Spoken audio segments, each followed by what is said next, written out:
হ্যাঁ গেস, কী অবস্থা? আশা করি সবাই ভালো আছো। তো আজকে আবার আসলাম ট্রেজার এন্ট্রিতে বাই সেল করে দেখা যাক কত আসে। তো আমার এখন ব্যালেন্স আছে 156.53। তো এখন আজকে রিজার্ভেশনে যাচ্ছি, যেহেতু আজকে এখনও বাই সেল করি নাই।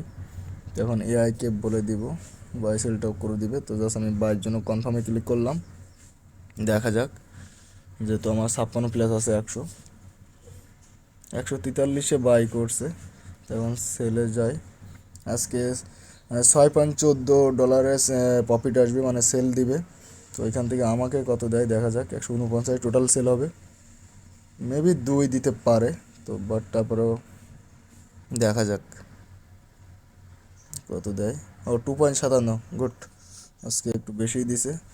তো আমার ছিল হলো 57, মেবি 56 ছিল। সব মিলাই 59 দিছে, গুড। আজকের প্রফিটটা যথেষ্ট ভালো ছিল। তো এটা হলো বিষয়। তো যারা এখানে কাজ করতে চাও ইজিলি, এরা ট্রাস্টেড ওয়েবসাইট, এনএফটি জগতের একটা ওয়েবসাইট। বাট এটা এখানে এখানে এআই অ্যাড করা, যার জন্য খুব ইজি প্রসেস। তো সিম্পলি যারা চাও করতে পারো। Thank you. আজকে ভিডিওটা এই পর্যন্তই।